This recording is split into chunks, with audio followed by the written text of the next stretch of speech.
स्वागत है दोस्तों आप सभी का यूपीएससी समाधान एंड रिसर्च प्लेटफॉर्म पर। कैसे हैं आप लोग? आशा करता हूँ आप सभी लोग अच्छे होंगे। दिवाली की बहुत-बहुत शुभकामनाएँ आप सभी को, मेरे प्यारे व्यूअर्स, मेरे सभी यूपीएससी अभ्यर्थियों को बहुत-बहुत शुभकामनाएँ। आशा करता हूँ आप सभी लोग अच्छे होंगे, आपकी तैयारियाँ भी अच्छी चल रही होंगी, दीपावली का खूब लुत्फ़ भी उठाया होगा। उत्सव ही ऐसा है, तो आनंद तो उठाएँगे ही। फिलहाल हम चर्चा कर रहे थे एनसीईआरटी क्लास 6 की सोशल एंड पॉलिटिकल लाइफ यानी कि सामाजिक और राजनीतिक जीवन क्या है। इसमें हमने 2 चैप्टर को ख़त्म किया, जहां हमने डाइवर्सिटी को समझा पहले चैप्टर में। दूसरे चैप्टर में हमने समझा डाइवर्सिटी और डिस्क्रिमिनेशन क्या है। और आज हम इस यात्रा को आगे बढ़ाते हुए तीसरे अध्याय यानी कि चैप्टर 3 में भी हमने अध्ययन किया कि गवर्नमेंट क्या होती है, व्हाट इज़ गवर्नमेंट। अब तीसरे चैप्टर को खत्म करके करके और इस यात्रा को आगे बढ़ाते हुए हम चौथे चैप्टर पर आ रहे हैं। चौथे चैप्टर में जो हम अध्ययन करेंगे, जो स्टडी करेंगे, हमारे स्टडी का जो टॉपिक है, जो लेसन है, वो है की एलिमेंट ऑफ गवर्नमेंट। तो जो डेमोक्रेटिक गवर्नमेंट होती है, उसके की एलिमेंट्स क्या होते हैं, इसको हम समझेंगे। की एलिमेंट्स को, की एलिमेंट्स का जो मतलब होता है, वह बेसिक तत्व कौन-कौन से हैं, कौन-कौन से ऐसे बेसिक और इम्पोर्टेंट तत्व होते हैं, ऐसे चीज़ें होती हैं जिसके बदौलत या जिसके माध्यम से हमारी गवर्नमेंट संचालित होती है। हमारी सरकार को संचालित करने का, उसको चलाने का बहुत सारी बेसिक रिक्वायरमेंट होती है। इस बेसिक रिक्वायरमेंट पर ही हम चर्चा करेंगे, जिसमें बहुत सारे तथ्य आते हैं हमारे सामने जब हम इस पे चर्चा करते हैं, जिसमें पॉलिटिकल पार्टीज़ का होना, पॉलिटिकल पार्टीज़ के अलावा सभी समुदायों का, भारत जैसे कि आपने पढ़ा डाइवर्सिटी, तो भारत एक डाइवर्सिटी वाला देश है। यहाँ पे भिन्न-भिन्न जातियाँ, रीति-रिवाज़, परंपराएँ, धर्म, उनके संस्कार हैं। तो भारत सरकार का ये ज़िम्मेदारी होता है कि वह सभी पहलुओं पर ध्यान देते हुए अपनी सरकार का निर्माण करे। ये हमारे देश की जो सरकार है उसका एक विशेष गुण होता है। अगर ये गुण नहीं है हमारे सरकार के भीतर, तो वह सरकार एक लंबे समय तक अपनी यात्रा नहीं कर पाती है। उसको बीच में ही अपनी यात्रा को विराम देना होता है। अब उन्हीं के अलावा सिर्फ यही नहीं है, इसके अलावा बहुत सारे तत्व हैं जिस पर हम वन बाय वन चर्चा करेंगे। जैसे क्या है, पेट्रोल, डीज़ल, खाद्य सामग्री या पेट्रोलियम गैसेज़, बहुत सारी चीज़ें हैं जिनके रेट में इंक्रीज़मेंट कर देना, करप्शन को सोसाइटी में लेकर आना, ये चाहे पॉलिटिकल पार्टीज़ करें या ब्यूरोक्रेसी करे। तो इस तरीके से बहुत सारे ऐसे तत्व होते हैं जो हमारी गवर्नमेंट को चलाने में मदद करते हैं। कुछ तो हिडन होते हैं, जिनको हम डायरेक्ट नहीं देख पाते हैं। कुछ ऐसे होते हैं जिनको हम डायरेक्ट या प्रत्यक्ष रूप से देख सकते हैं। तो इस प्रकार से बहुत सारे तत्व हैं जिनकी हम यहाँ पर चर्चा करेंगे। फिलहाल आप चैप्टर के नाम को देखिए। चैप्टर का नाम है की elements of a democratic government. की एलिमेंट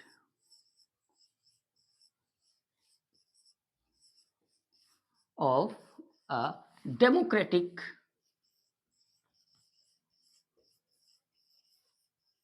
डेमोक्रेटिक गवर्नमेंट। ये है हमारे चैप्टर का नाम। तो इसमें जब हम इस चैप्टर की शुरुआत करते हैं, जब इसके पन्नों को हम पलटते हैं, तो हमारे सामने जो सबसे पहला तत्व आता है कि गवर्नमेंट का संचालन कैसे किया जाए। गवर्नमेंट का संचालन कैसे किया जाए, इसके साथ-साथ कुछ ऐसे भी बिंदु आते हैं जो हमें ये चीज़ बताते हैं कि वह कौन से ऐसे तथ्य हैं जिन पर हमें ध्यान देना चाहिए या कौन से ऐसे तथ्य हैं जिन पर हमें ध्यान नहीं देना चाहिए। तो सबसे पहली बात, इन सबसे भी पूर्व जो एक तथ्य हमारे सामने आता है, वो ये आता है कि गवर्नमेंट को इंस्पिरेशन कहाँ से मिलती है? अपने राज्य को, अपने देश को संचालित करने के लिए उसको इंस्पिरेशन कहाँ से मिलती है?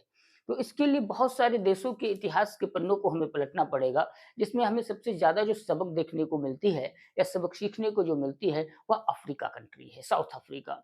साउथ अफ्रीका को इसलिए हम भारत की डेमोक्रेसी के साथ जोड़ते हैं, क्योंकि भारत का जो सामाजिक सिस्टम, सामाजिक ढाँचा रहा है और दक्षिण अफ्रीका का जो सामाजिक ढाँचा रहा है, ये लगभग एक-दूसरे से मिलते-जुलते हैं।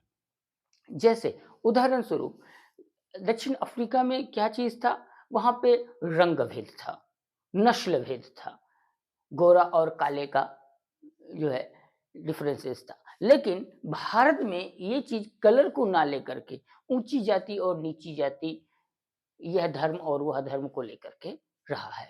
तो इस प्रकार से ये जो एक दूसरे के साथ मैच करता हुआ तथ्य है, ये एक दूसरे की सरकार को प्रोत्साहित भी करता है। तो अब हम यहाँ पर जब इसकी चर्चा कर रहे हैं, तो यहाँ पर सबसे पहले हम देखेंगे पार्टिसिपेशन, कि पार्टिसिपेशन कैसे किया जाए या कौन कर सकता है। तो जब हम पार्टिसिपेशन पर चर्चा करते हैं, तो आप देखते हैं, आपने देखा भी है, बहुत सारी पॉलिटिकल पार्टीज़ हमारे स्टेट में या हमारे कंट्री में हैं, जिसमें स्टेट लेवल की बहुत सारी पार्टीज़ ऐसी हैं, जो सिर्फ़ राज्य स्तर पर या राजकीय स्तर पर अपने इलेक्शन से संबंधित या अपनी जो है राजनीति को डील करती हैं। इसके अलावा जो कुछ राजनीतिक पार्टियाँ हैं, जो राष्ट्रीय स्तर की हैं, बड़े लेवल की हैं, जो राष्ट्रीय और अंतर्राष्ट्रीय स्तर की राजनीति को डील करती हैं। जिसमें अगर आप देखें राष्ट्रीय स्तर की पार्टी में अगर हम चर्चा करें, तो अभी आप देख रहे हैं वर्तमान में जो गवर्नमेंट हमारी शासन कर रही है, कौन-सी पार्टी से बिलॉन्ग करती है? बीजेपी। तो भारतीय जनता पार्टी, जो एक राष्ट्रीय स्तर की पार्टी है। दूसरी जब हम बात करें तो देश की सबसे पुरानी पार्टी जो आती है, वह है कांग्रेस, जिसकी स्थापना एयू होम के द्वारा किया गया था। तो इस प्रकार से ये 2 पार्टियाँ ऐसी पार्टियाँ हैं, जो राष्ट्रीय स्तर की पार्टियाँ हैं। इसके अलावा और बहुत सारी, जैसे मैंने अभी आपको बात की कि राजकीय स्तर की वो पार्टियाँ हैं, जो अपने स्टेट लेवल की राजनीति स्थिति को सँभालती हैं। जिसमें अभी बीजेपी की गवर्नमेंट से ठीक कुछ समय पूर्व या ठीक उसके पहले जो राजनीतिक पार्टी उत्तर प्रदेश में रूल कर रही थी, क्या नाम था उसका? समाजवादी पार्टी। उससे पहले बहुजन समाज पार्टी। फिर आप बिहार में देखेंगे बहुत सारी पार्टियाँ हैं। अन्ना द्रमुक, राज द्रमुक, बहुत सारी पार्टियाँ हैं। इसके बाद आप अ, जो है आरजेडी और जो है ममता बनर्जी जी की पार्टी को आप देखेंगे, या जो है कम्युनिस्ट सोशलिस्ट पार्टी को आप देखेंगे। बहुत सारी पार्टीज हैं जो भारत में दक्षिण भारत में आप देखेंगे तो वहाँ पर कुछ और पार्टियां हैं, उत्तर भारत में, पूर्व भारत में, पश्चिम भारत में। तो इस प्रकार से भारत में राज्य के स्तर पर भी बहुत सारी पार्टियां हैं, या अभी आप दिल्ली में देख लीजिए तो आप है आम आदमी पार्टी। तो इस प्रकार बहुत सारी पार्टियां हैं जो राजनीति में सक्रिय होकर के हिस्सा ले रही हैं, उनका पार्टिसिपेशन हो रहा है। अब इनका पार्टिसिपेशन कैसे होता है? देश को चलाने के लिए पार्टी का होना भी आवश्यक होता है। पार्टी का गठन भी इसीलिए ही किया जाता है कि जो भी व्यक्ति उस पार्टी से जुड़ कर के या उस पार्टी के नेता को जिसमें वो अपना लीडर होने का गुण पाता है, उसका चयन कर सके, और वह जो चयनित व्यक्ति है, जो हमारा लीडर बन कर के आगे राष्ट्रीय स्तर पर या राज्य के स्तर पर कार्य करता है, वो जनता के बिहाफ पर काम करता है, जिसको जनता ने चुना है। तो इस प्रकार आप चुने हुए नेता के रूप में आगे बढ़ कर के देश का या राज्य का या अपने समाज की राजनीति को संभाल सकते हैं, जिससे देश की सरकार में या तो आप मदद कर सकते हैं या फिर देश की सरकार को आप स्वयं चला सकते हैं। तो इस प्रकार से राज्य की और राष्ट्रीय स्तर की, दोनों स्तर की पार्टियां देश की सरकार को चलाने में अपनी भूमिका निभाती हैं। अब इसके बाद हम दूसरे तरीके से भी पार्टिसिपेशन कर सकते हैं। कैसे कर सकते हैं? एक तो पार्टी वह होती है जो को देश में रूल कर रही होती है, लीड कर रही होती है अपने देश की जनता का। एक दूसरी पार्टी ऐसी होती है जो अपोजिशन में होती है। ये अपोजिशन वाली पार्टियाँ क्या करती हैं? अपोजिशन वाली पार्टियाँ जो है रोक लगाती हैं ऐसी चीज़ों पर, या ऐसी चीज़ों का विरोध करती हैं जो जनहित में नहीं होता है। जैसे कि उदाहरण स्वरूप आप देखें, अभी कुछ समय पूर्व मिनिमम प्राइस को लेकर के पंजाब के किसानों ने, हरियाणा के किसानों ने बहुत सारे आंदोलन किए। एमएसपी जो था, मिनिमम सेल प्राइस, यानी सरकार के द्वारा किसानों के द्वारा उत्पादित की गई चीज़ों पर एक मिनिमम मूल्य का तय करना, जिससे जनता संतुष्ट नहीं हुई, किसान संतुष्ट नहीं हुए। किसानों ने उनके विरोध में, नेता के विरोध में, सरकार के विरोध में अपने प्रदर्शन किए, अपनी मांगों को रखा। ये आवश्यक हो जाता है कि अब सिर्फ सरकार जो भी कर रही है, कोई ज़रूरी नहीं है कि सरकार जो कर रही है वो सारी चीज़ें जनता के हित में ही हैं। सरकार अपने हिसाब से ठीक कर रही है, लेकिन क्या जो सरकार अपने हिसाब से ठीक सोच करके कर रही है, क्या वह जनता के हित के लिए भी है? क्या वह जनता के लिए भी ठीक है? तो इसका विचार कौन करेगा? इसका विचार करने वाली जो पार्टियाँ होती हैं, वो होती हैं अपोज़िशन की पार्टियाँ, जिसमें बहुत सारे विधेयक का लागू होना, बहुत सारे नियम और कानूनों का लागू होना या नहीं लागू होना, इसके पक्ष में जाया जाए या विपक्ष में जाया जाए, इसका कार्य करती हैं अपोज़िशन की पार्टियाँ।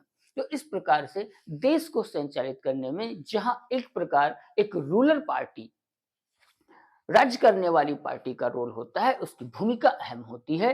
ठीक उसी प्रकार ऐसी पार्टियाँ जो अपोज़िशन में होती हैं, उनकी भी भूमिका महत्वपूर्ण होती है। अब आप जब विरोध करने के लिए आते हैं, जब आप विरोध शुरू करते हैं, विरोध प्रारंभ करते हैं, तो विरोध करने की बहुत सारी प्रक्रियाएँ होती हैं। आप रैली के माध्यम से कर सकते हैं, आप एक शांति का मार्च निकाल कर के जो है कर सकते हैं। इसके अलावा आप टीवी के माध्यम से अपनी आवाज़ लोगों तक पहुँचा सकते हैं, अखबारों के माध्यम से, रेडियो के माध्यम से, आजकल सोशल मीडिया जो बहुत ज़्यादा प्रचलन में है, उसके माध्यम से। तो इस प्रकार आप अपनी सरकार का विरोध भी कर सकते हैं, आप अपनी सरकार का समर्थन भी कर सकते हैं। सबसे पहली बात जो हमने आपसे की, पार्टिसिपेशन की।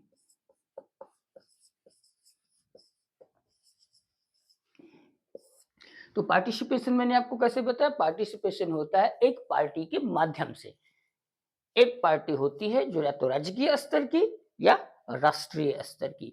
उस पार्टी के नेता को हमारे देश की जनता चयन करके और उसको अपना प्रतिनिधित्व करने के लिए, अपना नेतृत्व करने के लिए सरकार के रूप में चयनित करती है, पार्टी के माध्यम से।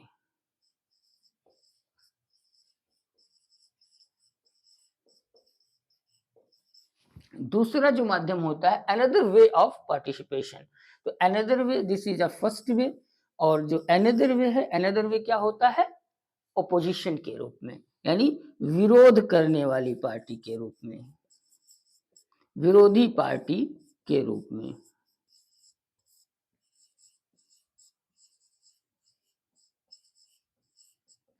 विरोधी पार्टी के रूप में। तो इस प्रकार आप अपनी सरकार का समर्थन भी कर सकते हैं, अपनी सरकार का विरोध भी कर सकते हैं। दूसरा बात, जनता की आवाज जिसको हम कहते हैं, विरोध, विरोध करने का माध्यम, विरोध, विरोध का माध्यम क्या है? सोशल मीडिया, जो आजकल बहुत ज्यादा प्रचलन में है। Social media, magazines,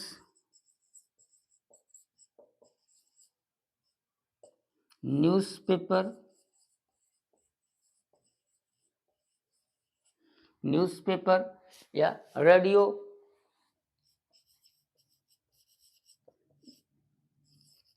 etc. तो इस प्रकार से ऐसे बहुत सारे माध्यम हैं जिनके माध्यम से आप एक व्यापक पैमाने पर अपने सरकार का विरोध या समर्थन कर सकते हैं। ये हमारे जो सरकार है, उस एक डेमोक्रेटिक सरकार है, उस डेमोक्रेटिक सरकार के ये एक की एलिमेंट्स होते हैं, जिसमें सबसे पहली बात आती है पार्टिसिपेशन करना। पार्टिसिपेशन दो तरीके से, एक लीडर के रूप में, रूलर पार्टी के रूप में, और दूसरा ऑपोजिशन पार्टी के रूप में, यानी विरोधी पार्टी के रूप में।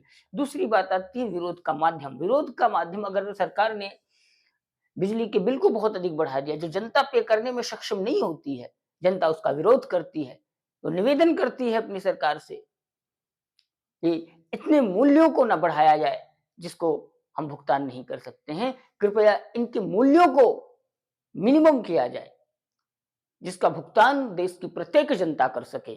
यदि ऐसा इस प्रस्ताव को गवर्नमेंट मानने से इनकार करती है, तो उसका विरोध होता है और विरोध के माध्यम से जनता अपनी आवाज को लोगों तक और सरकार तक पहुंचाती है।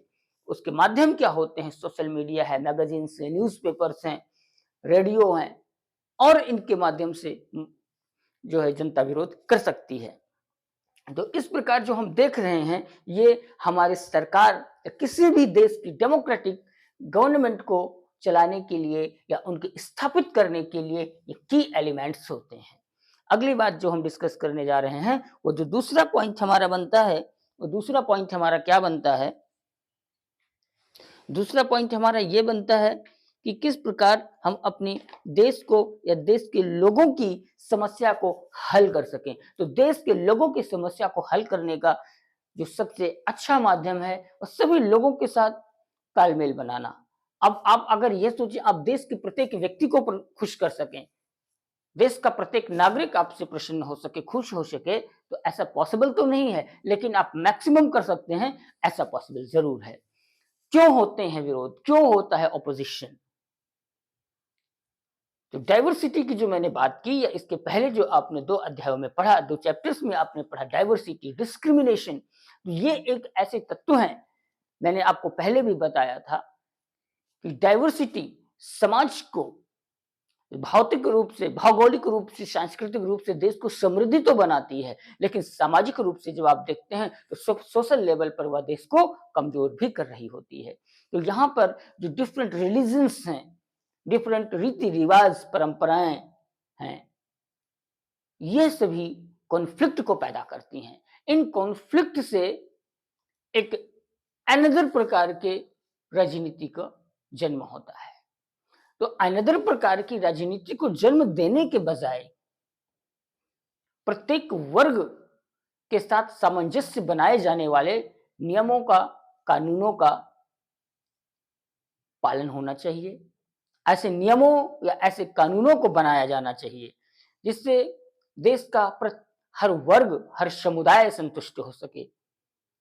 तो इस प्रकार हम अपने देश की राजनीति या डेमोक्रेटिक देश की राजनीति या उसकी सरकार को बहुत अच्छी तरीके से संचालित कर सकते हैं। विरोध करने के बहुत सारे माध्यम होते हैं। सभी देशों के अपने अलग-अलग माध्यम हैं। उदाहरण अगर मैं बात करूँ आपसे, तो आप जापान में देखिए, जापान में विरोध करने का कितना अच्छा तरीका है। जब वहाँ की सरकार कुछ ऐसा काम करती है, जो वहाँ की जनता को नहीं पसंद आता है, तो जनता एक नए तरीके से विरोध करती है। वहाँ की जनता विरोध इस प्रकार से करती है कि जो फैक्ट्रियों में काम करने वाले लोग हैं, वे उत्पादन को बढ़ा देते हैं।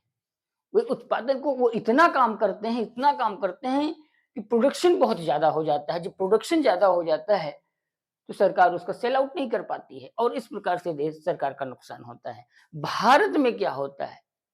चक्का जाम कर देंगे भैया, गाड़ी नहीं चलेगी, रोड पे लेट जाएँगे, बैठ जाएँगे, जाम कर देंगे।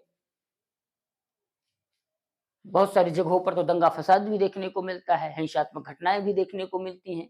तो सभी देशों का अपना अलग-अलग तरीका होता है, अलग-अलग वे होता है, कैसे वे अपने देश की सरकार का विरोध करें और कैसे उसके समर्थन में आगे आएँ। तो इस प्रकार आज हम अपने इस अध्याय को यहीं पर समाप्त करते हैं। अगले अध्याय में एक नए चैप्टर में नए तरीके से हम मुलाकात करेंगे और उस चैप्टर का जो नाम है, वो है पंचायती राज। सबसे इंटरेस्टिंग चैप्टर होता है पंचायती राज। पंचायती राज में जब आप पढ़ेंगे, तो बलवंत राय मेहता, अशोक मेहता, उनकी समिति, उनके विचार, महात्मा गांधी के विचार। अब देखते हैं इस अध्याय में कितना है। फिलहाल के लिए हम यहीं पर विराम लेते हैं आपसे। आप मस्त रहें, व्यस्त रहें। अपने स्टडी को जारी रखें। दिवाली के उत्सव ने आपको फिर से एक नई ताज़गी दी है और इस ऊर्जा के साथ आप अपनी तैयारी में लगे रहें। फिर मिलते हैं, तब तक के लिए जय हिंद दोस्तों। मस्त रहें, व्यस्त रहें, अपनी शिक्षा को जारी रखें।